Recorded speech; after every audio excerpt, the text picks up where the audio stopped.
हो न निराश करो मन को, कुछ काम करो कुछ धाम करो, जग में रहकर कुछ नाम करो। यह जन्म हुआ किस अर्थ हो, समझो निरा यह व्यर्थ न हो, कुछ तो सदुपयुक्त करो तन को, नर हो न निराश करो मन को। भारतीय नववर्ष, पवित्र रमजान और साथ ही साथ बाबा साहब भीमराव अंबेडकर के जन्मदिन की आप सबको ढेर सारी शुभकामनाएं, ढेर सारी बधाइयाँ।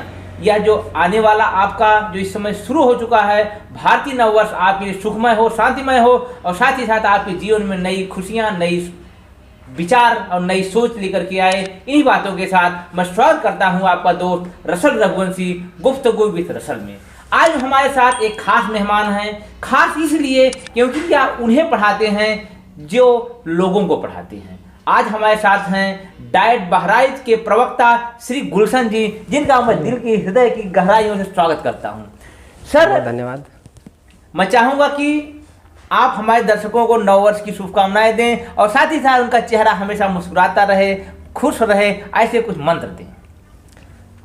सबसे पहले तो जो भी साथी हमें देख रहे हैं उन सभी को नववर्ष की हार्दिक शुभकामनाएं और साथ ही साथ बाबा साहब अम्बेडकर के जन्मदिवस की भी हार्दिक शुभकामनाएं, जिन्होंने हमारे देश को एक नई दिशा दी।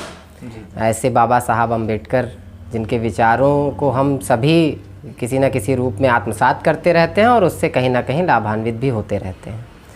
रमज़ान का पवित्र महीना भी प्रारंभ हो चुका है, तो सभी को उसकी भी हार्दिक शुभकामनाएं, दिली मुबारक। जी बिल्कुल, दिली मुबारकबाद भी उन सभी साथियों को, हमारे जो भी इस वीडियो को देख रहे हैं और हम सभी से रूबरू हो रहे हैं। और अगर हम देखें तो शिक्षक शिक्षा में कार्य करने के हिसाब से, जैसा कि आपने कहा कि हम उनको पढ़ाते हैं जो लोगों को पढ़ाते हैं, तो शायद ऐसा कुछ है, क्योंकि एक शिक्षक शिक्षा विभाग में या शिक्षक शिक्षा संस्थान में कार्य करने का मुझे सौभाग्य प्राप्त हुआ अपने माता पिता के आशीर्वाद, गुरुजनों के आशीर्वाद से और उस परम पिता मित्रों की शुभकामना और उस परम पिता के आशीर्वाद से प्राप्त हुआ।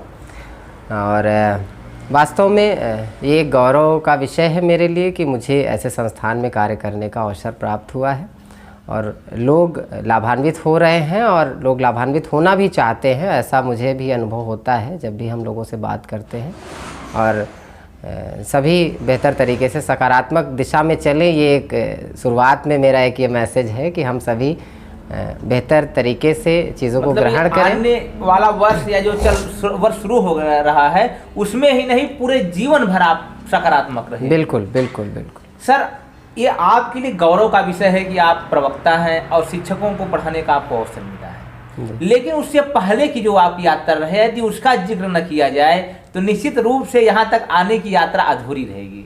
तो मैं चाहूँगा कि आप अपने जीवन के उन अनुभवों को, उन यात्राओं को संक्षिप्त कम से कम समय में हमारे दर्शकों तक पहुँचाने का प्रयास करें जो आपने तय की यहाँ तक आने। तो जैसा कि आप मुझे कह रहे हैं कि मैं अपने पूर्व के अनुभव आपसे कुछ साझा करूं, तो मैं अयोध्या जनपद के एक कस्बे का निवासी हूं और मेरी जो प्रारंभिक शिक्षा या यूं कहें स्नातक तक की शिक्षा मेरी कस्बे के ही विद्यालय और महाविद्यालय से हुई। उसके बाद लखनऊ विश्वविद्यालय से मैंने समाज कार्य विषय में परास्नातक और एमफिल इन सोशल वर्क मेरा वहीं से पूर्ण हुआ है। बीएड भी मैंने अवध विश्वविद्यालय से किया है।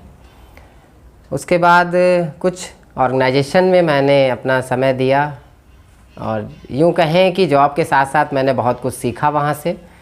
यूनिसेफ, केयर इंडिया, विश्व बैंक जैसी परियोजनाओं में कार्य करने का अवसर मिला, संस्थानों में कार्य करने का मौका मिला, विश्व बैंक, यूनिसेफ जैसी। जी हाँ बिल्कुल। तो वहाँ से भी काफ़ी कुछ सीखने को मिला और भारत के कई राज्यों में रहने का भी अवसर मिला, जैसे कि उत्तराखंड है, बिहार है और उत्तर प्रदेश के भी कई जनपदों में मैंने कार्य किया और वहाँ की चीज़ों से मैंने सीखा, वहाँ के वर्क कल्चर को जाना, किस तरह से का वर्क कल्चर वहाँ पर है और कुछ ना कुछ अपग्रेड हुआ मैं वहाँ पर कार्य करके। तो मतलब डाइट पे आने से पहले आपने एक अनुभव का पिटारा पहले से ही संचित करके रखा हुआ था, जिसका लाभ कहीं न कहीं आने वाले शिक्षकों को भी मिलेगा।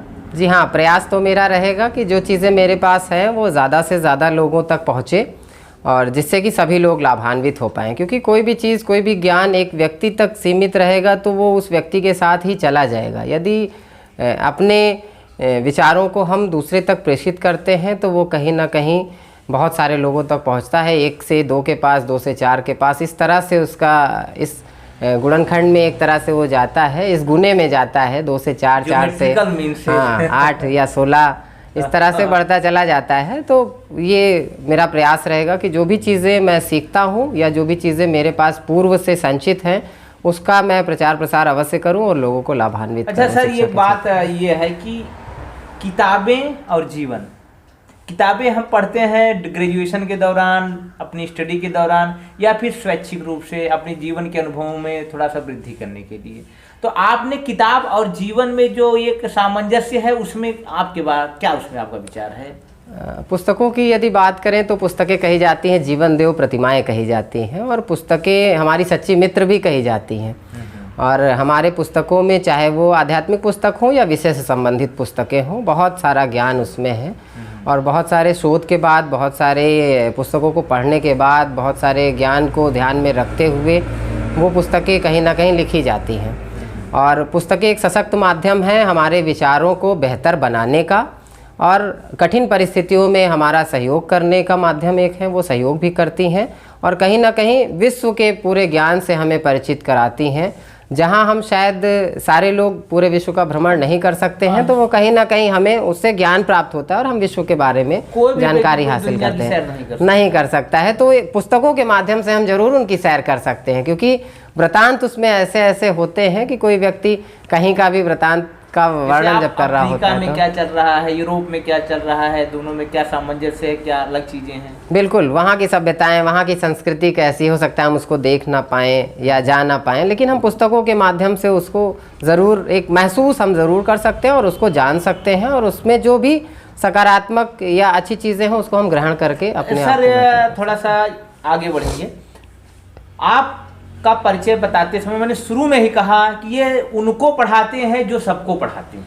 तो जिनको आप पढ़ाते हैं वो उनको किस प्रकार से तराशते हैं कि जब वो समाज में जाए, बच्चों के बीच जाए, देश का भविष्य सुधारें, तो एक सशक्त और एक विल स्किल्ड व्यक्ति बन के सामने आए? हमारे यहाँ हम बात करें तो शिक्षा में हम लोग प्री सर्विस टीचर्स को तैयार करते हैं, और इन जॉब जो हैं टीचर्स उनको भी हम कहीं ना कहीं ट्रेंड करते हैं और उनका सपोर्ट करते हैं, उनकी मेंटरिंग करते हैं, उनसे भी जुड़े रहते हैं किसी न किसी माध्यम से, चाहे वो प्रशिक्षण का माध्यम हो, चाहे हम भ्रमण के दौरान उनसे मिलते रहते हैं।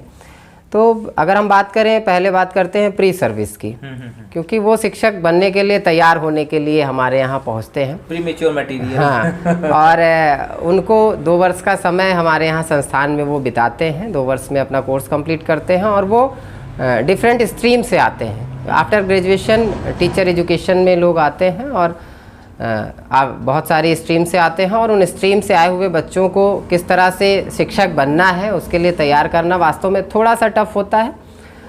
उनको पहले तो एक तरह से जो उनका सिलेबस है, उनका करिकुलम है, इस तरह से डिज़ाइन किया गया है कि उस करिकुलम को लेके जब हम कक्ष में प्रवेश करते हैं तो बहुत सारी चीज़ें करिकुलम में समाहित हैं, उनके सिलेबस में समाहित हैं। उसके साथ साथ हमारा खुद का जो अनुभव है, जब हम उनसे साझा करते हैं, जीवन के जुड़े हुए अनुभवों को जब हम साझा करते हैं और उनके निजी जीवन के अनुभवों को जब हम वहाँ से लेते हैं, तो कहीं ना कहीं शिक्षा का महत्व उनको पता चलता है। और एक शिक्षक के रूप में उनके भी अनुभव रहते हैं, क्योंकि ग्रेजुएशन तक उन्होंने अपने शिक्षक से बहुत कुछ सीखा हुआ होता है, और किसी ना किसी को रोल मॉडल मानकर ही उसमें से मैक्सिमम बच्चे आते हैं कि हम अपने शिक्षक की तरह ही एक शिक्षक बनेंगे और देश को एक दिशा प्रदान करने का कार्य करेंगे। तो ये तो हमारे प्री जॉब में जो हैं, जो जॉब से पहले वाले जिनको हम तैयार कर रहे हैं। और उनके सिलेबस में एक चीज़ और मैं बताना चाहूँगा कि हर सेमेस्टर में उनको इंटर्नशिप पर भी भेजा जाता है, जहाँ से वो विद्यालयों से भी प्रैक्टिकल नॉलेज लेकर आते हैं कि किस तरह से जब हम टीचर बनेंगे तो क्या क्या चीज़ें हम कर पाएंगे। वो बहुत ही बेहतर तरीके से ऑब्जर्व करने की बात उनसे कही जाती है, चीज़ों को सीखने की बात कही जाती है, करके सीखने की बात जो हम कर रहे हैं, लर्निंग बाय डूइंग की भी बात होती है उसमें। तो वहाँ से भी वो सीखते हैं, और विभिन्न उदाहरणों के माध्यम से बहुत सारे हमारे शिक्षाविदों की बातें हमारे पाठ्य पुस्तकों में हैं, विचारधाराएं हैं, उसके माध्यम से होता है। और शिक्षक साथियों के लिए हम प्रशिक्षण, बहुत सारे मॉड्यूल डेवलप होते हैं, या शिक्षा व्यवस्था किस तरह से अपग्रेड की जा सकती है, जिससे कि हमारे जो ग्रामीण परिवेश में या शहरी परिवेश में जहाँ पर भी जिस चीज़ की आवश्यकता है उसको कैसे अपग्रेड कर सकते हैं, तो उसके लिए भी प्रशिक्षण कार्यक्रम आयोजित किए जाते हैं। और डाइट प्रवक्ता चूँकि विकासखंड के मेंटर भी होते हैं, तो वो जब अपने विकासखंड में पहुंचते हैं तो वहाँ पर भी उनका जो सर ये जो आपका मेंटर वाला रोल होता है टीचरों के बीच जाकर के, सेवाकालीन शिक्षकों के बीच, उसको किस प्रकार से आपका उसमें क्या दायित्व होता है? क्या आप एक्सपेक्ट करते हैं कि अपने शिक्षकों से जिनको आप मेंटरिंग करने जाते हैं? मेंटरिंग में मेन कार्य तो एक तरह से आप समझिए कि उनको प्रमोट करने का भी कार्य कहीं ना कहीं होता है, क्योंकि जो भी अपडेशन होता है उनका कहीं ना कहीं कभी कभी ये होता है, हमारे शिक्षक सभी ज्ञानी हैं और सभी अच्छे वेल क्वालिफाइड हैं टीचर्स हमारे पास। कभी कभी ये होता है कि जानकारियों का अभाव हो जाता है।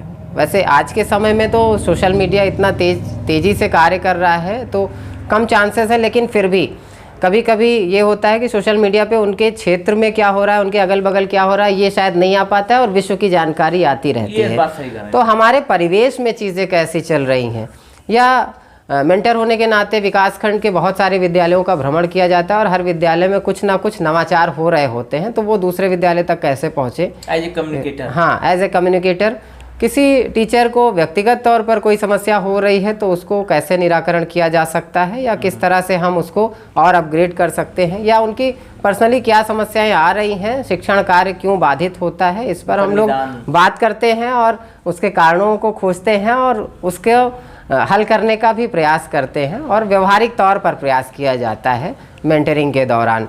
और चूँकि शिक्षा व्यवस्था हमारा मुख्य उद्देश्य हमारा बच्चा है, इस व्यवस्था में तो बच्चे तक हम चीज़ों को कैसे पहुंचा रहे हैं, अपनी बातों को कैसे पहुंचा रहे हैं, वो ज़्यादा मायने रखता है और उसी में सहयोग की भावना से सभी मेंटर्स कार्य करते हैं। और उसको सर ये बताएं, जैसे कि वर्तमान में जो शिक्षा व्यवस्था हमारे देश में चल रही है उसमें क्या संभावनाएं आपको नजर आ रही हैं? साथ ही साथ इसमें नई शिक्षा नीति भी लाई गई है, तो आप निकट भविष्य में कौन से परिवर्तन देखते हुए नजर आते हैं? कौन सा परिवर्तन आपको नजर आता है?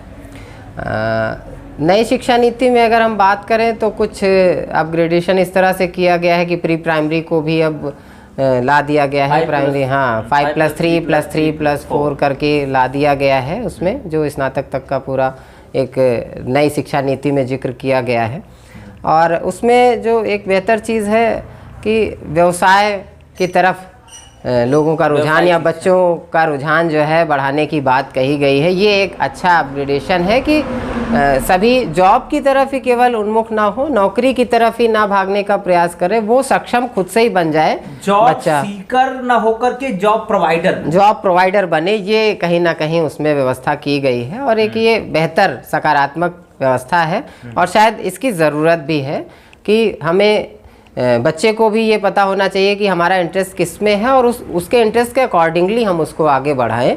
तो ये शायद नई शिक्षा नीति में इसका जिक्र किया गया है। ये चीज़ें बहुत जरूरी थी, क्योंकि हम बच्चे का पूर्ण मूल्यांकन सिर्फ उसके शैक्षणिक आधार पर करते हैं, जो कहीं न कहीं बच्चे का एक पक्षीय मूल्यांकन है। बिल्कुल। और जब आप उसका एक पूरा मूल्यांकन करेंगे, पूरा कंप्लीट मूल्यांकन करें, तो उसमें उसके हर पहलुओं पर नजर होना चाहिए, जो कि हमारे समझ से नई शिक्षा नीति की एक विशेषता। हाँ बिल्कुल, हमें बच्चे का पूरा, जैसे हम सर्वांगीण विकास की बात करते हैं तो हमें उसके सारे पक्षों को भी ध्यान में रखना होगा।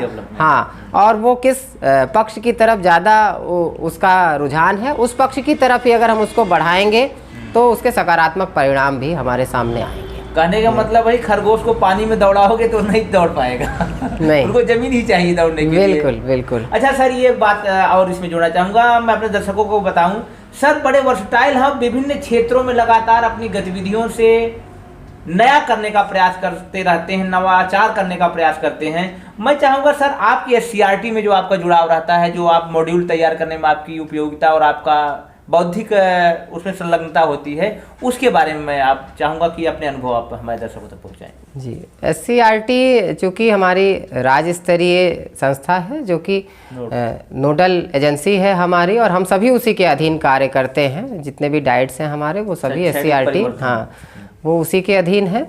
और शिक्षकों के लिए और DLED प्रशिक्षु जो हमारे हैं उनके लिए कुछ ना कुछ अपग्रेड प्रोग्राम बनाए जाते हैं। जैसे जैसे समय में परिवर्तन हो रहा है, समाज में परिवर्तन हो रहा है, उसी तरह की नेचर, बिल्कुल बिल्कुल परिवर्तन जो संसार का नियम है उस नियम के अकॉर्डिंगली ही बहुत सारे मॉड्यूल बनाए जाते हैं कि अब हम किस विधा को लाएं या किस तरह से हम बच्चों तक शिक्षा को लेके जा रहे हैं, ज्ञान को लेके जा रहे हैं। तो वो मॉड्यूल में उसका जिक्र किया जाता है और अपने अनुभवों को कहीं ना कहीं जो हम लोग मेंटरिंग के दौरान महसूस करते हैं, और एक समूह वहाँ पर होता है इस कार्य को करने के लिए, और ये मेरा सौभाग्य है। जी हाँ, बिल्कुल पूरा टीम वर्क है और ये मेरा सौभाग्य है। और SCERT को भी धन्यवाद ज्ञापित करना चाहिए मुझे, और मैं करता भी रहता हूँ कि उसने मुझे इस योग्य समझा कि उन्होंने अपने मॉड्यूल में भी मुझे स्थान दिया कि मैं अपने विचारों को भी उसमें साझा कर पाऊँ। तो वहाँ पर हम इस तरह के मॉड्यूल बनाते हैं जिससे हम चीज़ों को अपग्रेड कर पाएँ, और हमारे टीचर्स जो हैं वो जैसे कि हम बात करते हैं खेल खेल में शिक्षा की बात करते हैं, गतिविधि आधारित, हाँ गतिविधि आधारित शिक्षण की बात करते हैं, तो उसको हम प्रभावी कैसे बना सकते हैं या किस रूप में बना सकते हैं, इस तरह के मॉड्यूल बनाए जाते हैं जी। इम्प्लीमेंटेशन कैसे करें और बहुत ही सरल तरीके से कैसे किया जाए उसकी एक तरह से रूपरेखा तैयार करना। तो उसमें पूरी समिति और समूह के माध्यम से कार्य होता है, जिसका एक बहुत छोटा सा भाग मैं भी कभी कभी मुझे भी सौभाग्य प्राप्त होता है। जी हाँ, बिल्कुल बिल्कुल उसी तरह से मुझे भी सौभाग्य प्राप्त होता है और उसमें मैं अपना पूर्ण देने का कार्य करता हूँ। मैंने बताया अपने साथियों को जो हमारे इस वीडियो को देख रहे हैं, सर वर्सटाइल हैं सर, योग में भी बहुत सी चीजें योग करते हैं, लोगों को योग से योगित करने का, उनसे जोड़ने का सर का लगातार प्रयास होता है। और इस प्रयास को रिकॉग्नाइज करते हुए, ध्यान में रखते हुए हमारे जिले में बहराइच में जो भी योग संबंधित प्रतियोगिताएं होती हैं या कोई भी कार्यक्रम संचालित होता है, सर के ही मार्गदर्शन में होता है। मैं चाहूँगा आज इस कोविड काल में जब पूरी दुनिया त्रासदी की दौर से गुजर रही है, पैंडेमिक का सामना कर रही है, उसमें योग की क्या भूमिका हो सकती है, उसको सर आप संक्षिप्त शब्दों में बताएं। देखिए, योग जो कि शब्द में है उसका अर्थ छिपा हुआ है, योग का अर्थ है जुड़ना। और कहीं ना कहीं हम शायद प्रकृति से दूर जा रहे थे, तब शायद हमें इस कोविड जैसी महामारी का भी सामना करना पड़ रहा है। और योग में जुड़ने की बात कही जा रही है, तो मैं यही कहूँगा कि लोग अगर प्रकृति से जुड़े तब शायद हम ऐसी महामारियों से बच भी सकते हैं। और प्रकृति के जो संयम हैं, नियम हैं, उनको ध्यान में रखें, तब हम अपने आप को स्वस्थ रख सकते हैं। योग हमारी भारतीय परंपरा की एक प्राचीन विधा है जो हजारों वर्ष प्राचीन है, पुरानी है।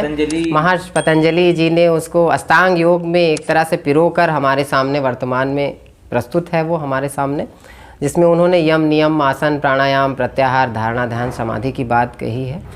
और हमें ये भी समझने की आवश्यकता है कि केवल आसन और प्राणायाम ही योग नहीं है। योग इन 8 एक तरह से 8 वस्तुओं या 8 चीज़ों के बारे में है, जिसमें ये यम से लेकर साधना समाधि तक जाते हैं, लेकर के जो हम समाधि तक बढ़ते जाते हैं, समाधि तक। बिल्कुल। और योग में तो अगर आप चाहें तो योग में आप 24 आवर रह सकते हैं।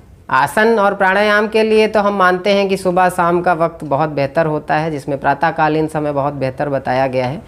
और अगर हम संपूर्ण योग की बात करें, जो पूरा पैकेज है एक 8 बिंदुओं का या 8 भागों का, 8 श्रृंखलाओं का, तो उसकी अगर हम बात करें तो हम हमेशा यम में रह सकते हैं। योग एक संयम है, योग एक अनुशासन है, और इसको हमें अपने जीवन में लाना है। वो हमारे खान पान में भी हो सकता है, हमारे आपके बात करने के तरीके में हो सकता है, और हमारे आपके कहीं ना कहीं बैठने के तरीके में हो सकता है। जीवन की प्राणवायु, बिल्कुल, वो जीवन को सशक्त करने के लिए और जीवन की प्राणवायु के रूप में वो देखा जा सकता है योग को, और इससे हम अपने आप को स्वस्थ रख सकते हैं। योग की प्राणवायु से हम अपने कोविड के लड़ने के लिए अपनी फेफड़े को मजबूत कर सके, उसमें इसका बहुत महत्वपूर्ण योगदान मैं समझता हूँ। बिल्कुल, प्राणायाम की बहुत सारी टेक्निक्स हैं जिसको बताया गया, क्योंकि प्राणायाम से हमारे फेफड़े मजबूत होते हैं, और उन प्राणायामों को करके हम उसके लिए एक सशक्त कार्य कर सकते हैं कोविड से बचने के लिए। सर, मैं अभी जो मेरे दिमाग में बात आ रही है कि जो हम तथागत जो हम प्रगति की बात करते हैं, तो प्रगति जिसे हम डेवलपमेंट नाम देते हैं, तरह तरह की परियोजनाएं, ये सब जो बातें होती हैं, आज की जो भौतिक प्रगति की बात करते हैं, इस भौतिक प्रगति और हमारी प्रकृति के बीच मजबूत सेतु का काम करता है योग काम करता है। बिल्कुल। और जब आपने प्रगति की बात की है, तो हमें जो सतत विकास का कॉन्सेप्ट है कि हम चीज़ों को इस तरह से यूज़ करें। हाँ, सस्टेनेबल डेवलपमेंट में भी ये बात कही गई है कि हम अपने जो प्राकृतिक संपदाएं हैं या जो भौतिक भी संपदाएं हैं उनका हम इस तरह से उपयोग करें जो हमें हमारी आने वाली पीढ़ियों के लिए भी वो संचित रहे और हम उसका कम से कम दोहन करें, जिससे कि हम एक बेहतर वातावरण का भी निर्माण कर सकें और हमारे लिए कम। इस गुफ्तगू के अंत में मेरा एक थोड़ा सा सेगमेंट होता है मन की बात। हालांकि मन की बात की जाए तो मोदी जी का नाम आता है, लेकिन मेरा विचार होता है कि जो भी व्यक्ति मेरे गुफ्तगू में आ रहा है उसके मन की जो बात होती है, सर मतलब संक्षिप्त कम शब्दों में आप प्रभावी तरीके से अपने दर्शकों तक पहुंचाने का प्रयास करें।